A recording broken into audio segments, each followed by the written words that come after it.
delighted, well I personally am going to say why I'm so delighted to have George here. Poor George has had more adoration I think today than he's had in a long time. I don't think he thought there would be nobody here, he doesn't realise how influential he's been.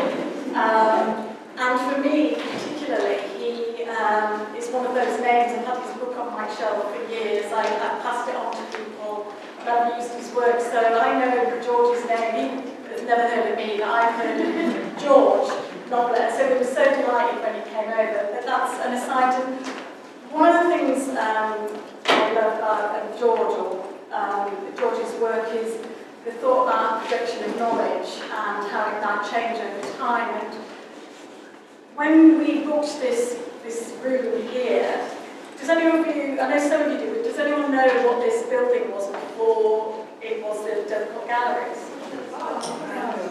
It was a swimming pool. And when I was a student nurse, I was telling you, I used to come here and I used to swim, but this actual space here used to be baths, like hot baths where you can have a bath. I was in a bathroom bath.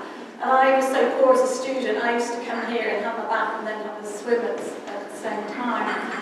Now, so then it was a public space then for people, and now it's become another public space, it's become a gallery, and it's become a space for art. And not to go too far in sort of symbolism and stuff, but I think if we see knowledge as almost a structure, we have ways of collecting knowledge. So if we think about the building here as being how we structure and how we collect knowledge, we work within frameworks and architecture.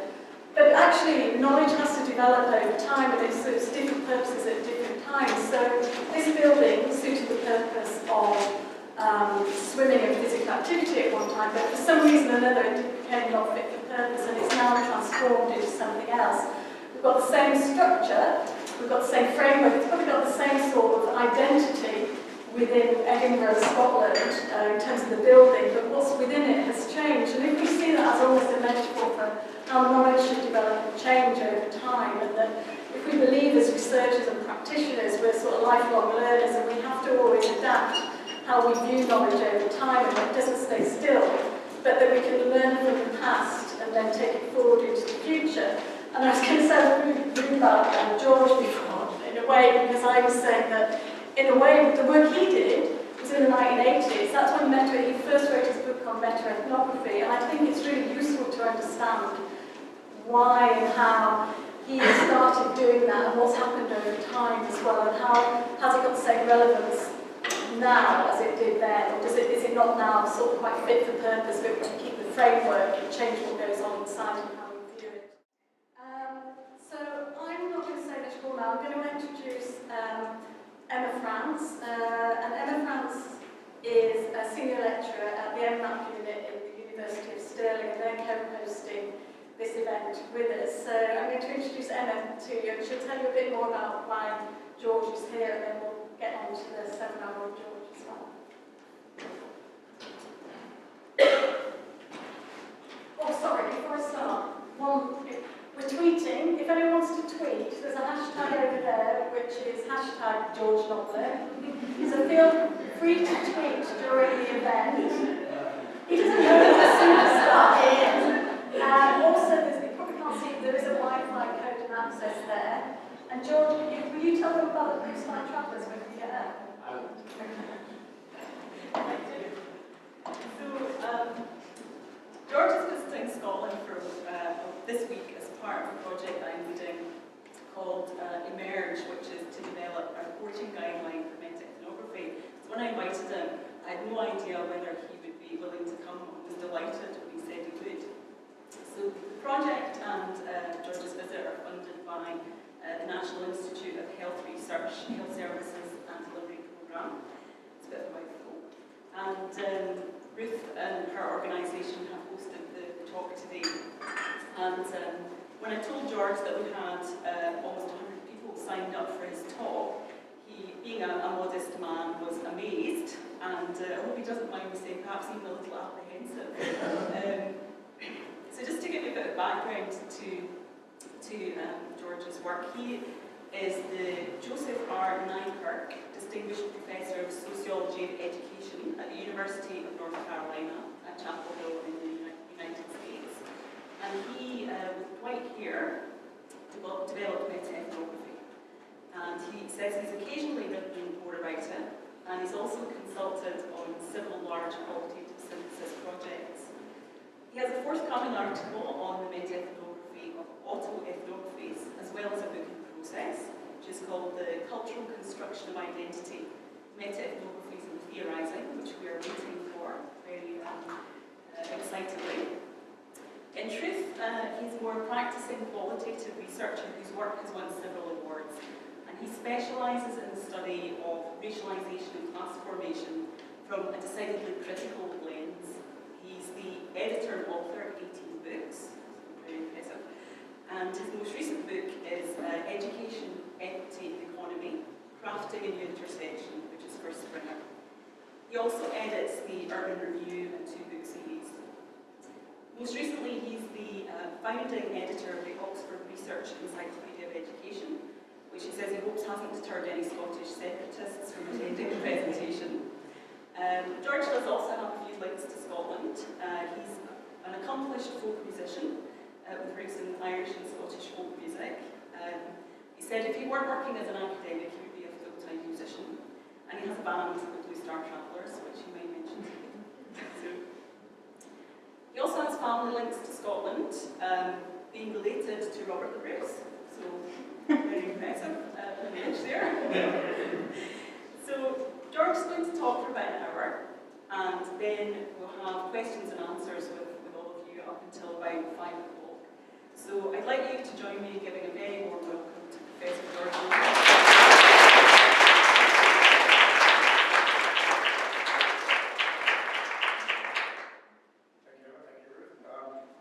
First of all, I really think you're in the wrong venue. Right? This is Wednesday afternoon, so I'd like to tell you something. Don't you have anything better to do? But let me thank Emma for bringing me over and taking such good care of me this week as we've been working. It's been a really exciting project to work with.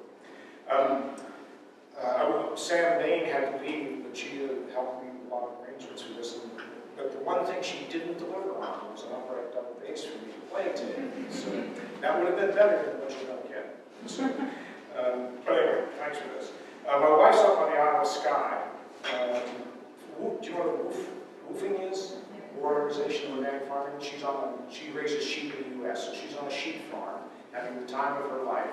And she says, "Why would they come to hear you?" So, enough of that. Anyway, so let's talk a little bit about meta-ethnography. And so there's a couple things you need to know about me. I'm a Luddite. So the band's name, the Blue Star Travellers, they tell me we have a Facebook page. Right? I don't do social media, so I don't actually know if we do, but someone's been trying to find it. But if you actually post something on that page, my band would be ecstatic. It is better than listening to me, so you can start now. You're searching for it and play with that.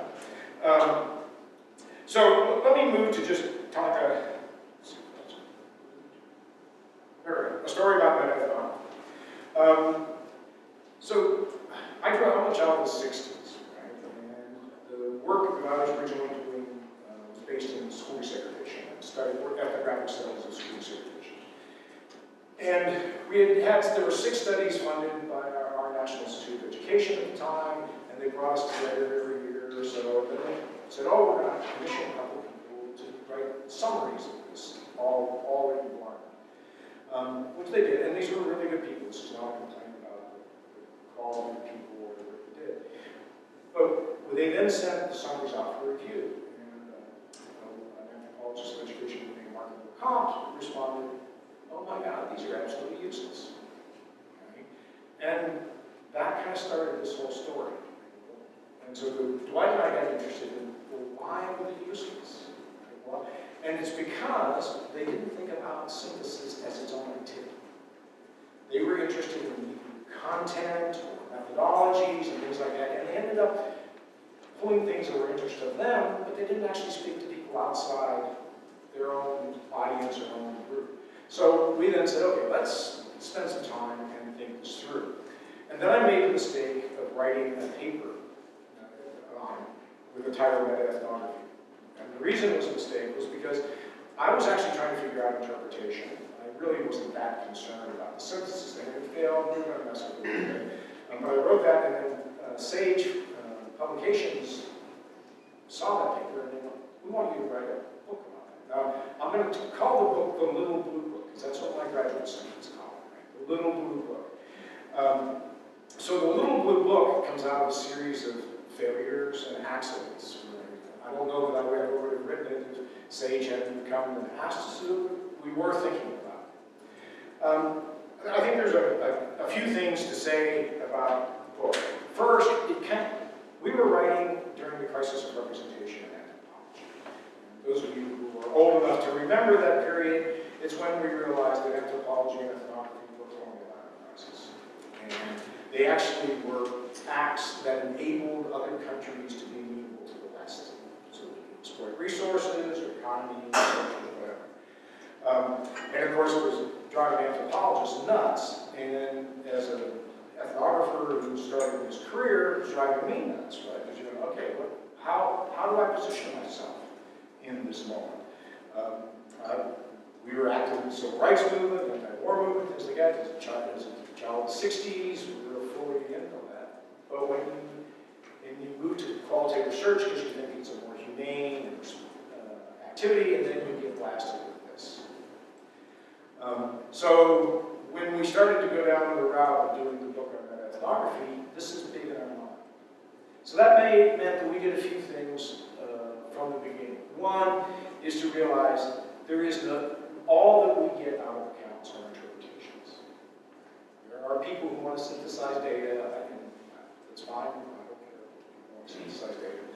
My point is that we are working with interpretations. In meta-analysis, that was the analogy that we bounced off of, and that's probably arguing more than anything, is that somehow I'm forever attached to that other thing. Their argument was data is data, and you can just add it together.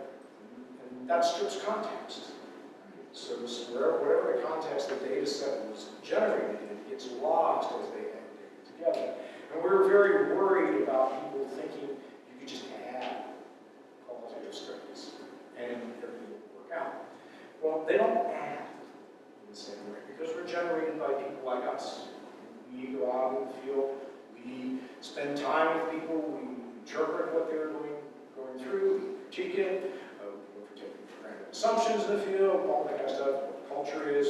By the way, culture is a term anthropology invented, right? So that's another imposition we've made on other people. Now people say they have culture. It's interesting. Anyway, so we started looking at interpretations and say, okay, that's what we have. The data are interesting, but only in explicating the interpretation, not as a separate thing. Again, this is for me and Dwight Hare, unfortunately passed a few years ago at a too young age. He and I still think quite a bit alike. Very insightful man. So with interpretation, we wanted to say, think about how are we to understand this? And I know some people think that the results of the paper are where the findings are. And we had a rather different view. We had a view that the author constructs the whole account, and the results fit the account. Right? All of you who've written qualitative papers know you have to get rid of some data because you can't generate a report or a study with all your data. And you're going to make decisions about that. And that decision starts with the introduction to your paper. And so we then said, okay, so as we read more and more ethnographies, we realized that people really were, put a hook in the front, right? To get a reader in a bit of data or something. Or in the methods, you actually begin to see them explain how this information came to be, how the knowledge got produced, and how that was then related. So for us, it's the whole account, not just the results that need to be synthesized.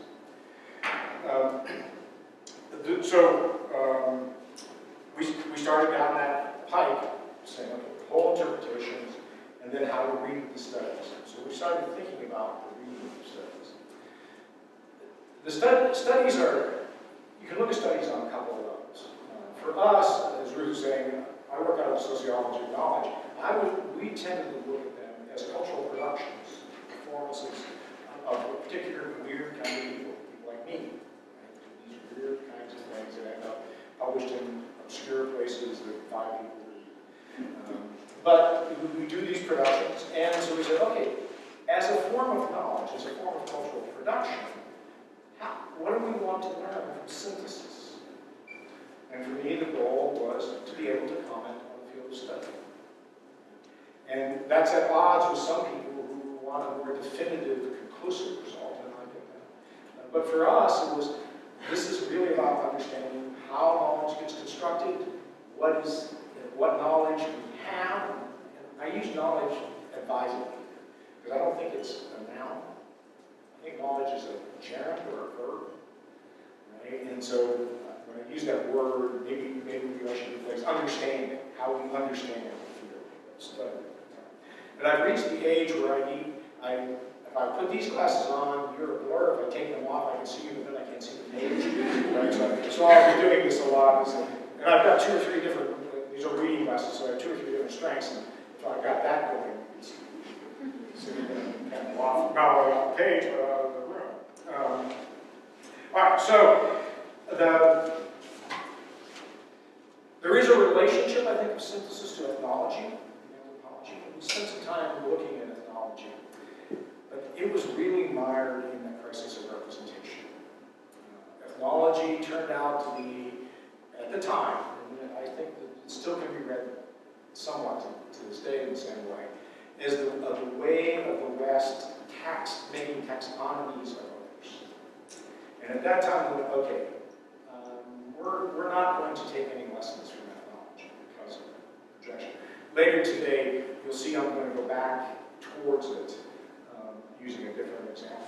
But at that time, the ethnology being practiced was really rendering others for our understanding. And so we avoided that as an analogy to do that. As we were trying to sort out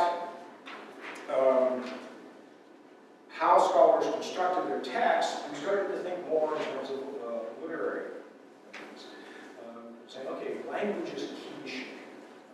And those of you who have paid attention to the post-structuralist movement will know that there is some disagreement on the definitiveness of language.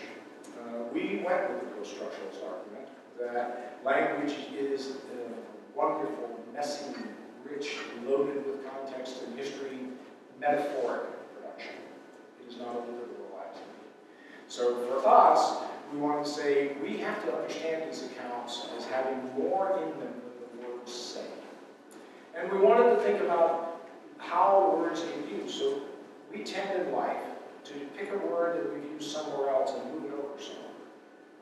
So we tend to have a characterization that we then start marking around, and these are always approximations. So if I say I'm a member of the Blue Star Travelers, right? So okay, so that's the beginning about them. It is true I am a member, right? But what is the Blue Star Travelers? You have to have all the context to know what that is. We play traditional old-time music in the States. It was originally Scotch-Irish and has African-American influences in it. It's no way we got the banjo. So that term is full, right? It's full of history. The Blue Star is actually the name of the highway, Blue Star Highway, right? It runs across North Carolina because our band is spread out across North Carolina. Travelers is a reference to music pre-recording when musicians had to move because the music couldn't be heard without the musicians. So a lot of bands of that era were Rangers, Travelers. So we're signaling a time there. So that's just one example, but the words are huge. Think for a minute about a depiction of someone who said, "Oh, I heard." So there's a word. We think we know what that means. And I'm an old rugby player, so I heard all the damn time. But for me, there are some times that I heard in a new way. And that's notable to me. And then I start reacting to it, and I start organizing my life around it. Right? So hurt could be seen rather differently. But we know things like pain and things like, as you guys know better than I, pain is connected to your history. Okay? How your family handles pain, how they think about it, how your ability to express whether or not you have pain. I come from mountain people who are stoic, so you don't really say, you know, man, I hurt this morning, right? It's just, go through life with it, right? Other people's have a much more expressive orientation of pain, and we'll talk more about it. But we then tend to take that as a theme that might appear, pain or hurt in a paper. Then we want to say, oh, they share the same thing. I think we have to ask that question kind of differently. And to do that, we have to blow up that term. Right? So hurt has a definition. We want to look at all the connotations of hurt. Really think about it widely and metaphorically. Of what are they speaking when they speak hurt? In what context do people talk about being hurt or having pain? So when we wanted to start to do synthesis, we wanted to be able to take these terms, treat them as if they were a metaphor for something, rather than an exact description. And the reason we wanted that is because we wanted these concepts to be able to be more. If you do a synthesis and you simply end up with what people did in the studies, you didn't need to do the synthesis. So we said, okay, we need to have something else come out of synthesis, something else. So you're going to have to blow these concepts up. You're going to have to look at the context of the term hurt. You're going to have to look at the context of the term hurt in this study and say, oh, are these the same thing or not? Or are they related in some ways, or are they actually contradictory in some ways? And so you have to think about the whole study. And that whole study theme, I want to reemphasize, the whole interpretation, not theme to theme. Because the only way you can understand the theme is in the context of the study. So our synthesis then keeps moving back and forth from themes to the whole interpretation. So that was our orientation to do it. We tend to, I should have put one, we tend to use charts for our work for these things. And if you look at the charts, you know, if you look at meta-ethnographic articles, they're often going to be theme.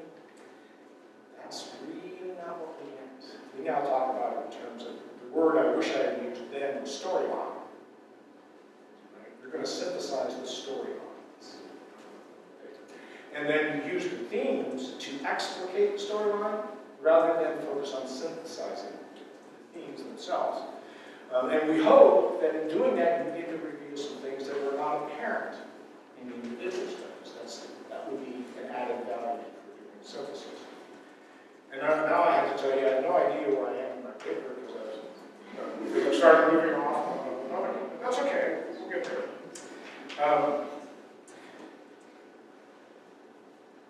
All right, so I think there's an issue to think about if you move to interpretations we should acknowledge. Right? Interpretation versus data. One is that we have to acknowledge that all data are mediated. All knowing is mediated. So even in quantitative research, I was trained as a quantitative sociologist, but historian, becoming an ethnographer, but it was basically a conversion experience to federal funding in the US. But nonetheless, in quantitative research, we create variables.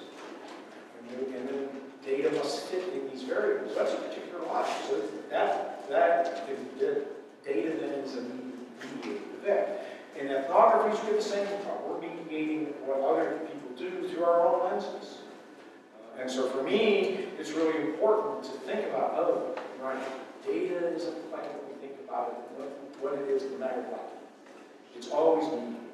So we have to then say, okay, if interpretations are what we're focusing on, then the data become incidental to the interpretations, not the focus of the synthesis. In the exercises we do with doctoral students, we make them use the data to explicate the storyline. What's the storyline? How does the data explicate that? The themes are there, and then we go back and re-theme it sometimes. Right? Because sometimes we find authors will love it, put their themes in the introduction and then lose them. Right? The big themes somehow never really get into the text.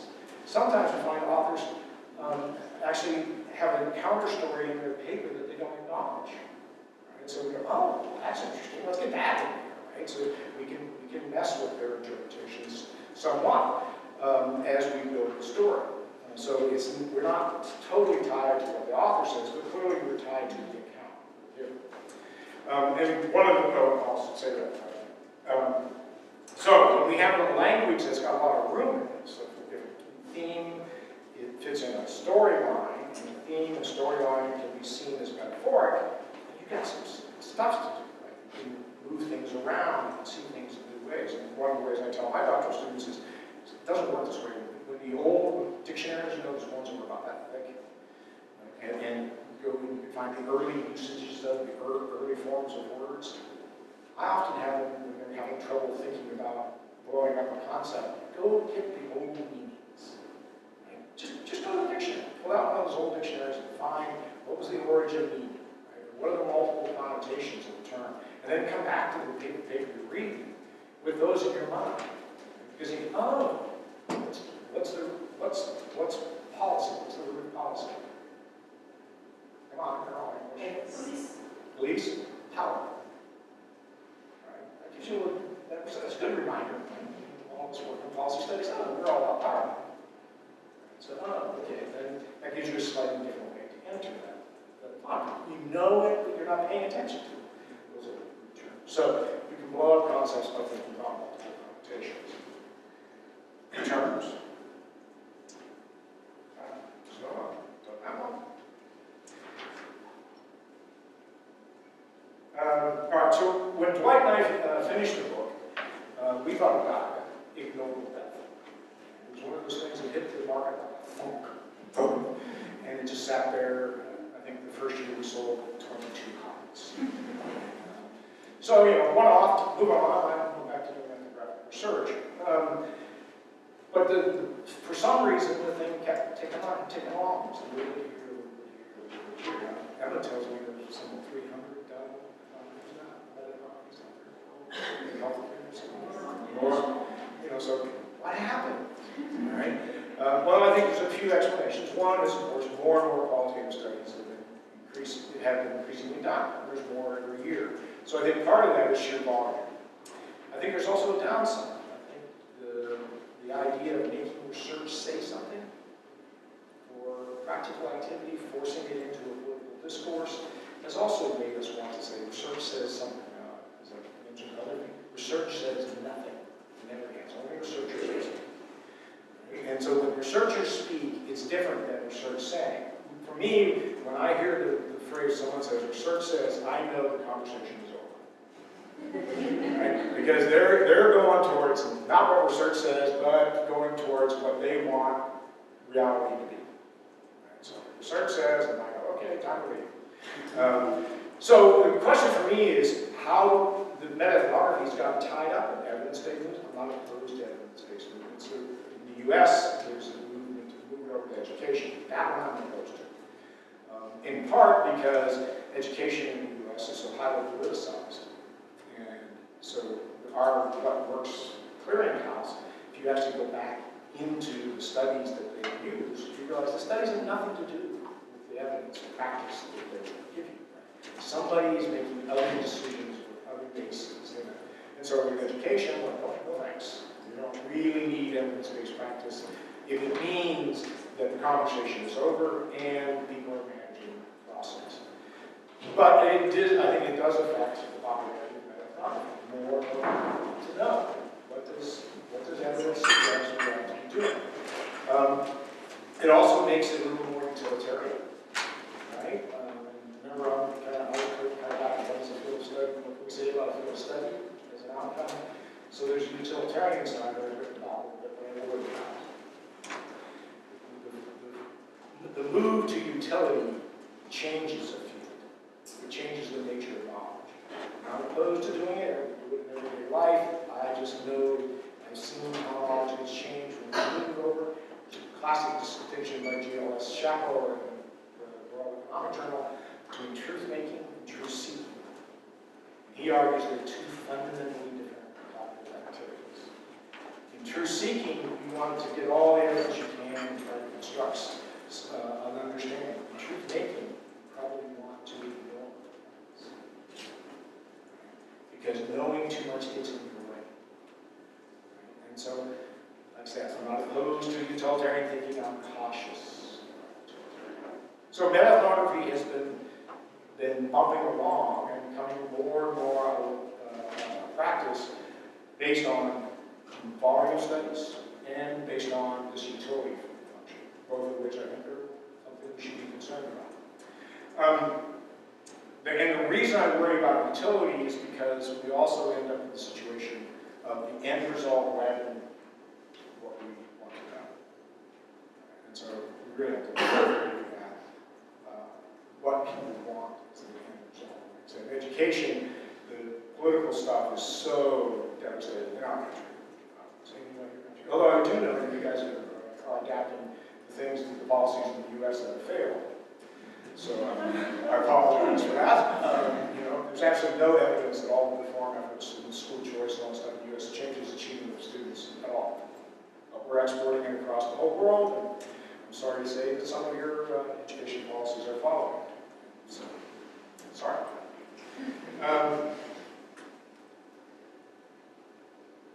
Okay, so we're working with interpretations of interpretations. Meta-ethnography is the same intellectual activity as interpretation in the original qualitative study, what we call primary qualitative study. The phrase interpretation of interpretations is Clifford Geertz's the anthropologist. And what he wanted to emphasize, because he was concerned about ethnography and about synthesis, was that anthropology is not a cognitive different enterprise from everyday life. It's simply the recognition that we're doing on purpose that's important. So we're just bumping this to an interpretation of interpretations of interpretations. Focus on meaning is important. Second, concepts as metaphors, and synthesis as analogies with storylines. That's where we are so far. Get to another slide. All right. So the title of this talk was, how can we think about synthesis as qualitative, and what can we do about it? So tell me something about qualitative. What do you think is a qualitative characteristic of qualitative research? Now, when my band does this, we often play with cloggers, and we would extend the cloggers out and get you out of your seats, right, and make you get up and dance. It's a film of skeptics. So this is time to perform now. Right? If you don't, I'll make you dance. Right? So give me some terms that you think characterize qualitative research. Experiential. Right? So that means we're in the field. Right? Are we in synthesis? The data is in words instead of numbers. Pardon? At least part of the data is in words instead of numbers. Okay, so there is a linguistic element to it. We do some of that in census, right? We stay with words, but whose words? The analyst's words, the writer's words, right? And we have their accounts of other people's words. They're explaining to people. I teach my students how to make people talk, even if they don't want to. It doesn't mean they will tell you what you want. No, it doesn't mean they'll talk to you again. I can make anything talk, right? But that's the data that's in my report. Right? We have techniques to get illicit information. Some more characteristics. Objective? Subjective. Oh, subjective. So it's based on experience, right? That is, and we then have to feel it in some emotive way and feel it in part of our lives. So subjective is meta-ethnography subjective. What would it look like to be subjective for meta-ethnography to be subjective? Well, we might want to make it an account, so I'll pick on Emma's research team, right? An account built around the dynamics of Emma's research team. Right? What was their experience of the synthesis process? How did, who were they when they began? Who are they as they go through? What they learn as they go on? So you might have a personal experience, almost a journey type metaphor. So that would make the synthesis qualitative. Other characteristics. Open. Yeah, okay, so can you have a meta-ethnography without conclusion? It seems to me you could. Right? I don't know if you can publish, right? But it does seem to me it would be really interesting to look at a whole set of studies and actually be able to say, they're not actually talking about the same thing. Right? That there's nothing that we can't come to a conclusive end. Right? So synthesis should have that possibility built into it. Again, we might not get published, but it seems to me it's really, as an academic, it would be really important for me to know if the field of study doesn't tie up. Right? It's really going in a dozen different directions. It'd be helpful for doctoral students to know that before they start building a career on that. Right? So open will be an interesting way to think about what's the result of synthesis. Other characteristics? Context-based. And this is a real failure of our when we were doing the move on interpretation, we were trying to do context in. That's why we wanted the whole account, not just the data results, because often in results papers, the context is not there. It's usually methods or sometimes it's in the intro. So context is really important. And work we've been doing recently with anthropologists of education in Latin America in the US now has convinced me that we need to think in synthesis about adding context. Let me just give you an example. So, when you start doing this work cross-nationally, you realize how nationally based knowledge construction is. So when I write a paper in the US about US schools, I do not have to explain to the audience all that is the US culture or the political system in the world, right? There's a whole set of things that is not necessary, I assume, right, by other US readers. So that is the context of the study, but it's not in the study.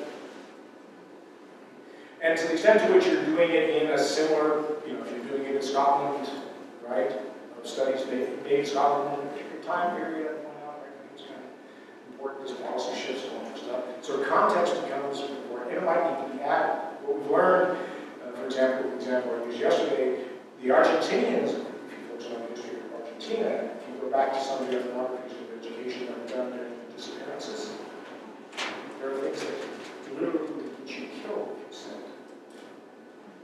So those, you're going to add context to that story, right, to be able to talk to them. You have to, so in both cases, the US case, there's not context as we presume, right? And in Argentina, they have the same presumption, right? They don't have to explain to their Argentinian colleagues about their context, but also there's the context that they're not told. Right? And Argentinians would know it, they can talk about it. So the context is real important, and today I think we really need to think about strategies of figuring out how to add context to studies. And time is an important context. Kind of geography is an important context. And is, as we move towards utility with meta-ethnographies, professional cultures. What is the culture of nursing? What is the culture of education? What value systems do we bring to those? And how do those shape our lenses? Right? And so in those cases, then, we probably need to really think about more strident statements about our subjectivity, what we bring to the synthesis pieces, because we're not telling the whole story. Okay? Presumably, the story is happening to the reader. Let me do a few others. So this, so I'm going to, so watch this. Edwin Spicer's applied anthropology. See that? I really hate these things. The last one I did was on the economy. YouTube is full of stuff. I had videos, I had no type text. Now, meta-ethnography, and it's not there. Although at lunch, of course, I learned there's things on YouTube. Dang. Anyway, so Edwin Spicer says ethnography is enic, as in the perspectives of the people.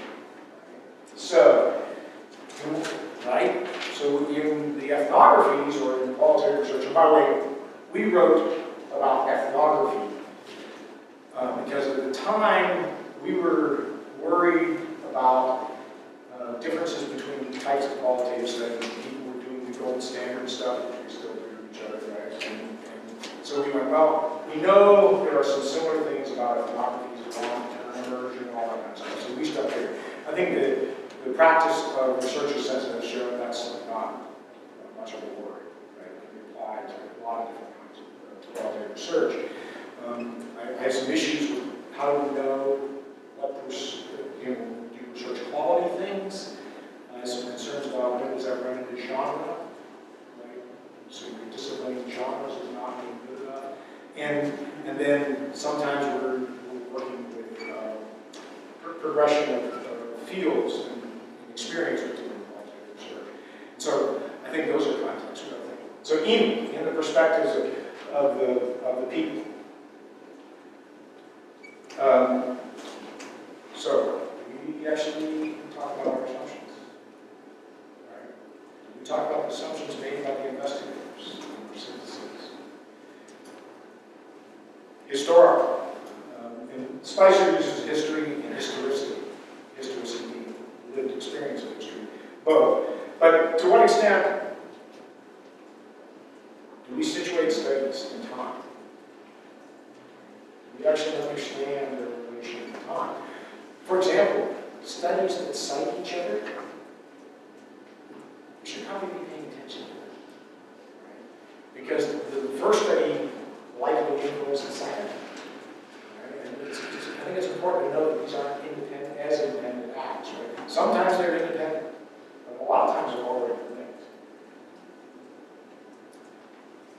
Holistic. So, to what extent can we resist reduction, or preserve complexity? Of course, synthesis is a reduction activity, so we have to guard this on our own end and say, when we reduce, can we reduce but keep complexity? And think about it. Oh, okay, that's the thing I have to use, the complexity. If I'm going to get rid of things, let's get rid of other things, as you do your head. And Spicer's last term is comparative. So, multiple perspectives, multiple syntheses. It would be possible to do synthesis activity more than once, have competing teams, take the same set of studies, right? And really begin to understand how that's happening over time.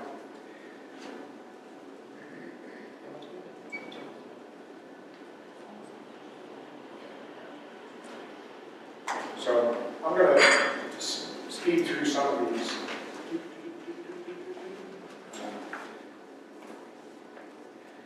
So this is from Michael Patton's textbook, Research and Evaluation. And these are just the ones he has. I want to point out a couple of things that are really important. The focus is on meaning making of all of these studies. Right? So how well are we preserving the sense, how the authors made sense of studies, of the studies they did, and connections. For me, the big addition that we can offer to the debate on knowledge is answering how and why questions. So focus on the mechanisms and how things are connected in the studies. And that's one of the reasons why I can whole interpretations, but I also want us to really give people something different rather than a summary of themes. We should be able to say how things happen.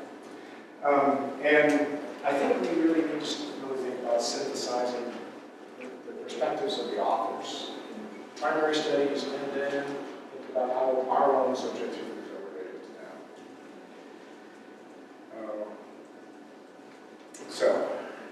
And this is one that I worry about a lot. Do we actually get beyond the explicit in the synthesis activity?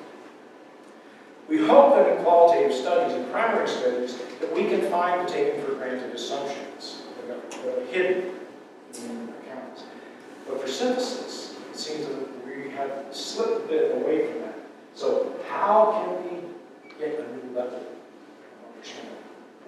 We have to ask, what assumptions are being made by the author?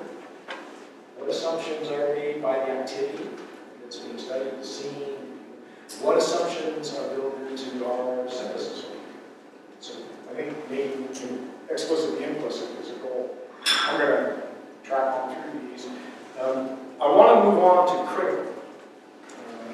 As Emma said, I fashioned myself a critical ethnographer.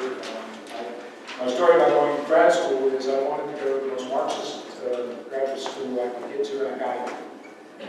Now, I'm not a Marxist anymore. Say it that way. Critical theory type, university type. But I will say that I find knowledge to be a weapon.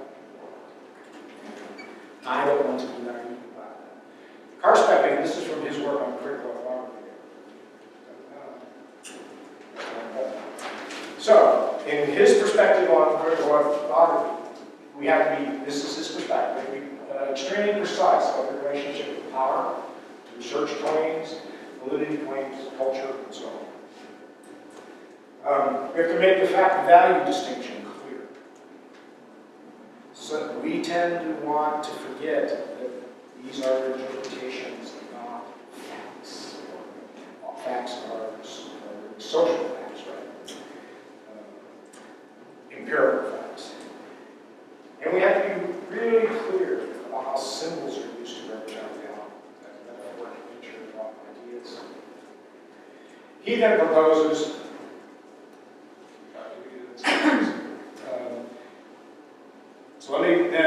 so critical ethnography then has a very particular political project. Like Gunzenhauser would say that there are 4 promises of critical ethnography: giving voice to the less powerful. So that's an interesting question. To what extent are we using meta-ethnography to give voice to the less powerful? Are we actually using it to uncover power and oppression? Are we identifying agency? The switch from Marxism to critical theory for me is really about the possibility of change. The critical theory that was less apparent to me in terms of Marxism I was trained. So identifying agency. Where are we actually thinking about meta-ethnography or any kind of shared synthesis as a way of helping people figure out how to manage their own lives, to be more participants in our society rather than pawns? Part of this might be about who we're writing for as well. And connecting analysis to cultural critique. What are we saying about the world? We tend to think that research findings are kind of neutral facts. And they might be to us, but people use our knowledge all the time in ways we can't control. Now, you may think I care about meta-ethnography as a methodology. Actually, I think people should do darn well what they wish with. I'm not here to defend anything. But I really do want to make sure that I'm clear that I think we should be using it, not just to fix a system, but also to make people not not as subject to systems. Systems can be good, systems can be bad. They can be good in one sense and bad in one sense, or good in one, good and bad in different senses. We should really be worried about that synthesis. Now, there's a thing called post-critical ethnography. That's another word I wrote. But this is this continued story of being critical and being critical. There was a paper written by Elizabeth Ellsworth in the early 1990s. And the basic theme was like, if this is critical theory, why does it feel so oppressive? It was a woman's critique of a male-dominated go-getter critical theory. So this led to all kinds of concern in the world that I work in. And we ended up calling it post-critical ethnography, where the goal is to turn if you're going to critique the world, you have to critique yourself. So that you can't escape the critique in your own work. So you've got to turn the lens back on yourself. And so Gunzenhauser would say that a post-critical approach would add self-reflexivity to those 4 and add non-exploitation.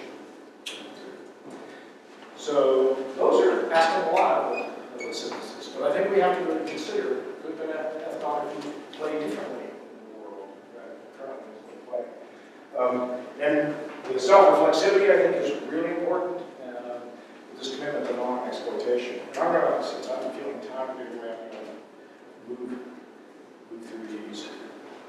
Kitten has a different one. She says those critical should be educative, emancipatory, and empowering.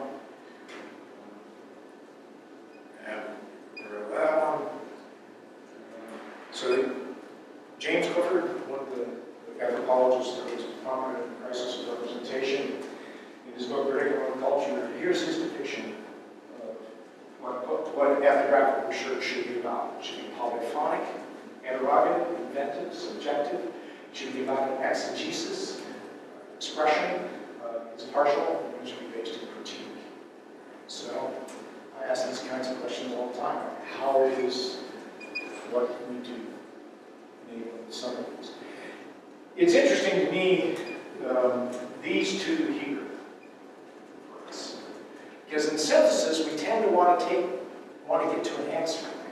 Maybe we should really be looking at this open goal. How many different possible explanations? The research teams that I work when we get, and I work with diverse research teams, large research teams whenever I can, we have a convention that is, if we get down to it, we're going to argue about what is the interpretation. And we put both of the interpretations in the text. We're all the interpretations. Say, well, you could look at it this way, or you can see it this way, or you can see it that way.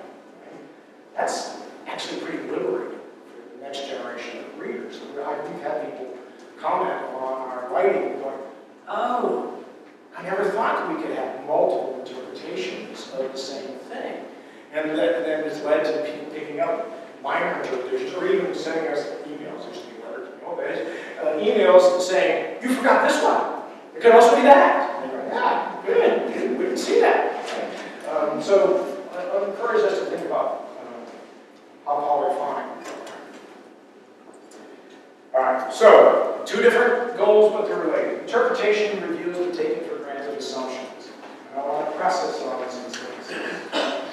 Are we getting an understanding of the implicit sentences? And then we want to ask, how are these assumptions structured by power and ideology? And I admittedly see power and question in everything, and I'm always amazed in the field that people don't feel the way I feel about the world. And I understand that that's my lens. So sometimes people find power to be fully accepted. Right? We accept certain kinds of hierarchies. Right? Sometimes we let old people, we defer to old people for good reasons. Right? Sometimes maybe we shouldn't defer to old people. Person, I'm right now promoting more deference to me. But I think we have to ask how are the same structure. Positionality. Okay, so I edited a journal called Urban Review, Urban Education, Race Journal, basically. Recently, we had someone publish a systematic review, and we got a complaint. So I'm going to call this person a complainant. And the complainant writes in and goes, she left out my study first, and 3 others. Identify the studies. I'm an editor. You can't just blow people off. So, oh, okay. Well, maybe we should invite you to work up a rejoinder, and we would review and consider the publication.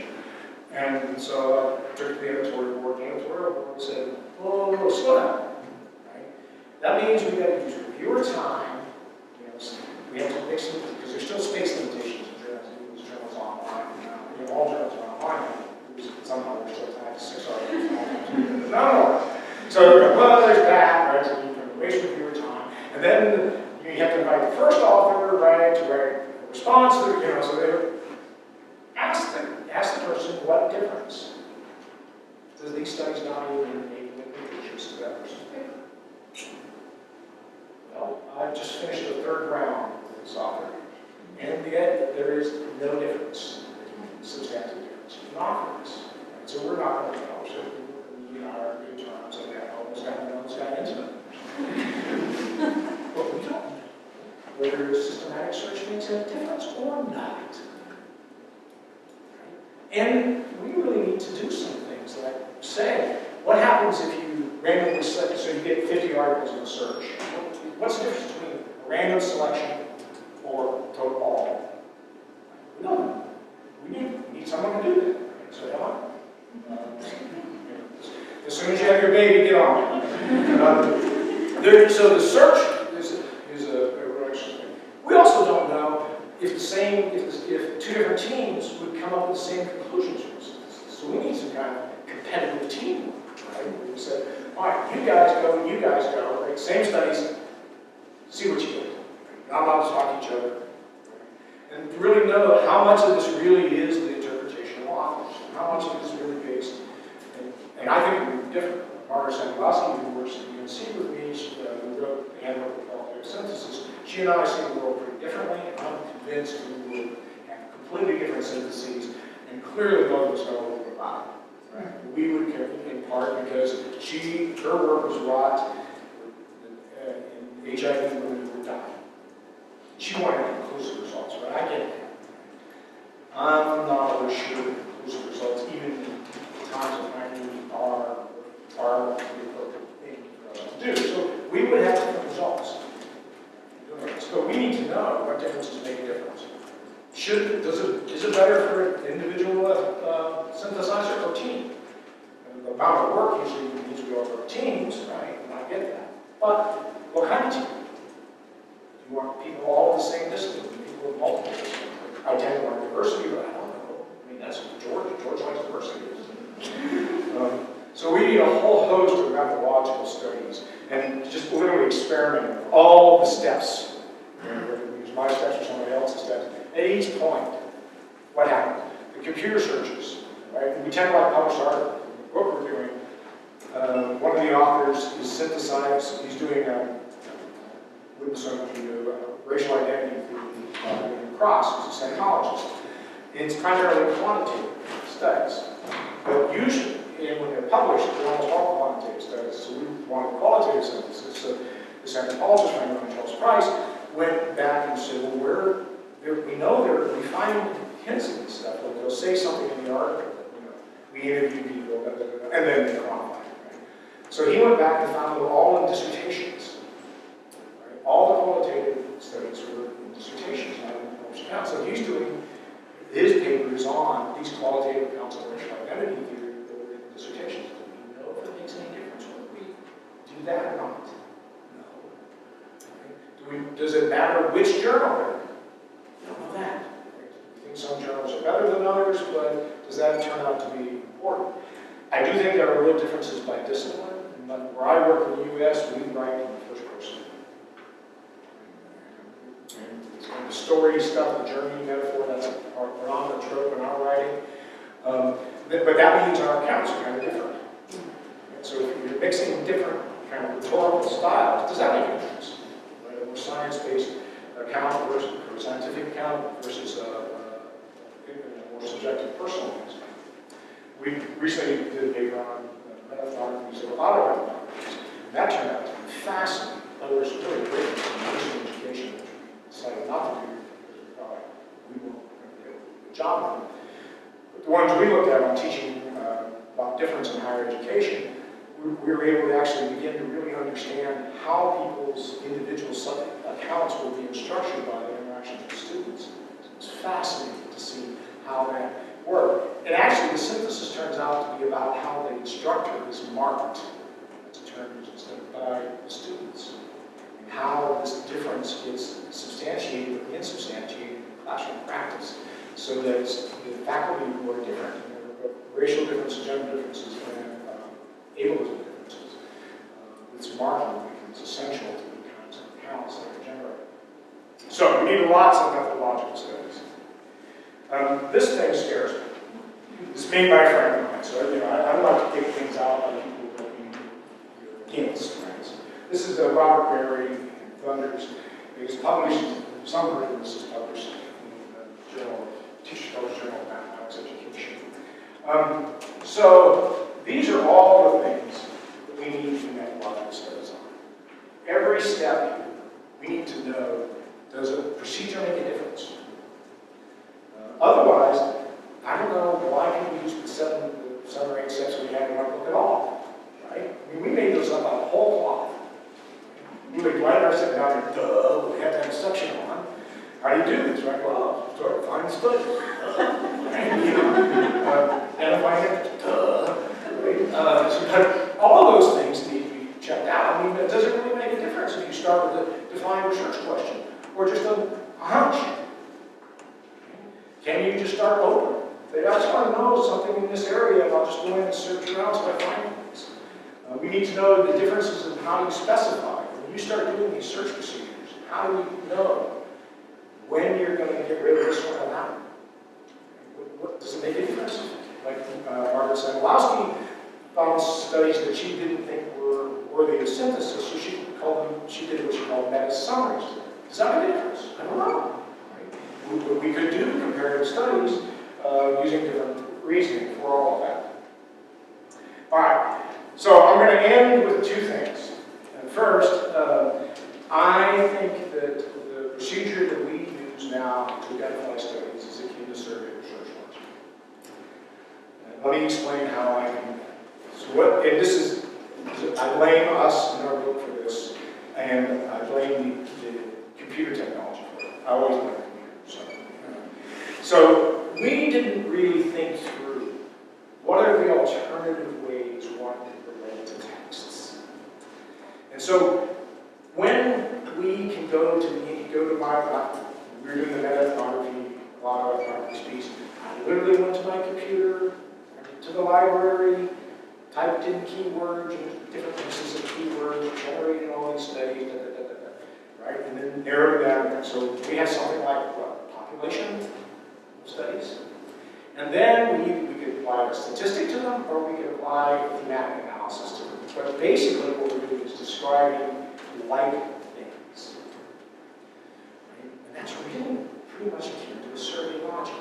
Now, I'm not opposed to it, but I'm stopping for a moment to go, oh, wait a minute. What other ways could we do that? So, Mario Luis Small has a piece in ethnography about alternatives to representative cases. And he was writing not about what we're talking about, but about people doing case studies and spending a lot of effort on trying to get representative cases. And his argument is that's stupid. That's a quantitative logic. There's no reason to go there. You're never going to satisfy the quantitative, and you're driving yourself nuts for no reason. So he said, but there are two things you could do. You could do extended case study logic. I don't know if you've seen, there's a Burley, a sociologist in the U.S., and there's a Manchester school, there's Marshall's and Mitchell's and this is where I go back to ethnology. In which, instead of surveying all studies this way, like things, you might do a like thing, right? So you say, you know, 12 studies of pain. You start to hurt all studies of pain, right? And you say, okay, now, what am I going to do with these? Then I'm going to add a set of studies about the context of pain. Right? So, let me do one that's a little different. Say healthcare. Right? So it's a patient encounter with a healthcare provider. Right? So you get all those studies. And then you say, what's the context? So what do you know about clinics? What's the culture of clinics? Right? What's the logic of how things work? Then they're inside the healthcare system. What's going on in the healthcare system? They're inside maybe a set of national policies, and that's inside maybe a national culture. So you're building up. And what happens is, in Burley's and Lippman's arguments, is that you then can explain the healthcare encounter based on its context. You can understand how that got structured. So I think that's an alternative for us. We can adapt that to meta-ethnography pretty easily. We say, okay, we wouldn't not do the systematic search, but we would not say that's the end of sample. Because, oh, that's our start point. To now add these new layers of context that expect long enough context. And then we think through how is it that what we've got in these synthesis of like studies is structured by other elements of the society that it's in. So that one I'm pretty interested in. So our job then is to nest studies to elaborate context. The example he then uses as the second one is called sequential interviewing. Folks like that. So you interview someone, learn something about the interview guide to the next thing, right? You get that. Right? So I'm going to call it iterative readings for our job. And in practice we do this, but I can show you on my desk where I was reading the meta-ethnographies. And there's a pile of papers over here where I read the first one and I took some notes. Right? I read the second one and I took some notes. And then I went back and wrote those up. And I never thought about the link between the first and the second and third, and fourth, fifth, and sixth, right? I was building an interpretation, but I wasn't paying attention to it. I was driven by what's in those studies, because I got to have to write this down, article, and time pressure, it all work. And I didn't think about what I was learning in each one. So we could actually go into a bank of studies and say, let's really pay attention to what we learn at each step. Let's do the first one. Let's come up with the interpretation based on the first one. Then let's read the second. What does this add? If you get where I'm going, you can get this data saturation, qualitative data saturation. So you might not have to read all 50 studies. Right? The advice I give my doctoral students is, when you get to saturation, of course, keep going. Right? Go try and find a couple more weird cases, anything, to make sure it is real saturation. But it seems to me we could then have a less population-based and a more interpretive-based. Once we've got an interpretation that doesn't get added to by reading new studies, then we don't need to continue to go achieve saturation. So, those are the two new things I've been thinking about recently. I want to end with this quote by Peter, that's his name, Van de Veer. He's at the Max Planck Institute. He has an interesting Morgan lecture at the University of Roosevelt University. And his argument is, what has to be curbed is the quite understandable desire to say something general about, say, religion as a universal entity, as a cultural system, or a particular society's religion in general, as in the religion of job, or about the general and comparable features of a world religion's manifestations in different societies, is what we observe. The move from fragment to larger insight is a conceptual and theoretical one, not a form of generalization. It does not come from mere observation, it was theory. Theory should here be taken in its original sense of observing. Right? For Van de Veer, comparison must build. And I think if there's anything that's important in the synthesis activities, is we must make it more of what we're working on. And we must really start to think about not generalization, but larger insight. So thank you. I really do think you could spend your time better in the public on the street. And Ruth wouldn't let me give out the name. She'd be afraid you would actually find it funny. I'm happy to take